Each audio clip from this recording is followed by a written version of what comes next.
I've reflected on this a lot, and they've changed a little bit in the last 5 years. So I'll tell you what they are, and I'll explain where they've changed. So the first one I have is about being kind, which might sound a bit twee. I'm conscious when I say it, like it's like, oh, where's he going with it? But what I mean by that is, I talk about kindness in terms of starting by being kind to myself, and I think only when you be kind to yourself do you then have the capacity to treat others with kindness. Mm-hmm. So it's not about being some kind of martyr. It's actually quite selfish in many ways.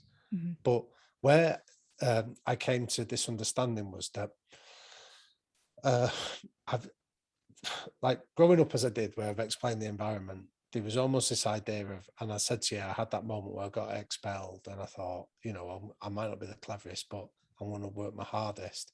And I've sort of like had that narrative in my head for a long time. So it's always been that whenever I've felt exhausted, it's like, oh, just man up or just crack on, keep going with it, stop whinging, just like get your head down.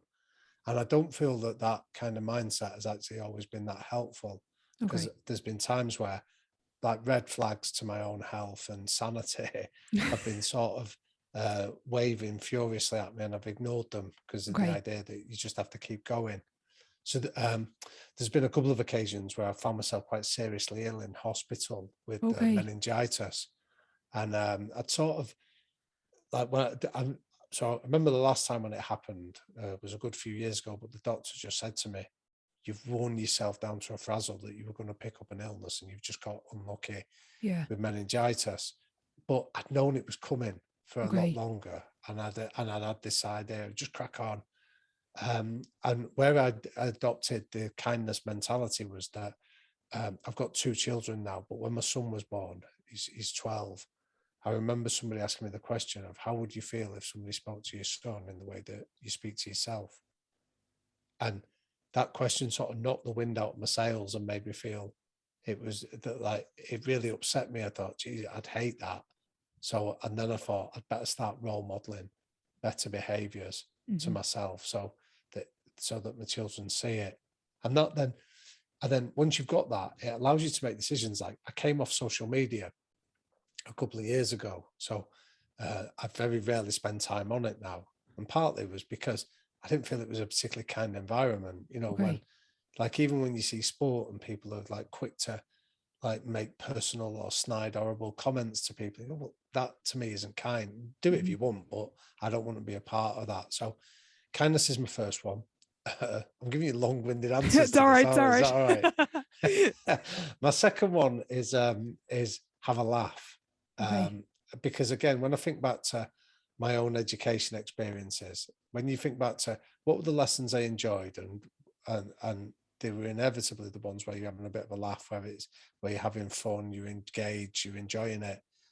And it's not a coincidence. They were also the ones where I felt I learned the most, where I really engaged with the topic. So I think in any situation now, I often think, how can I have a bit of fun with this? How can I look forward to it? Because I feel if I do that, I'll give my best and I'll enjoy the experience from it.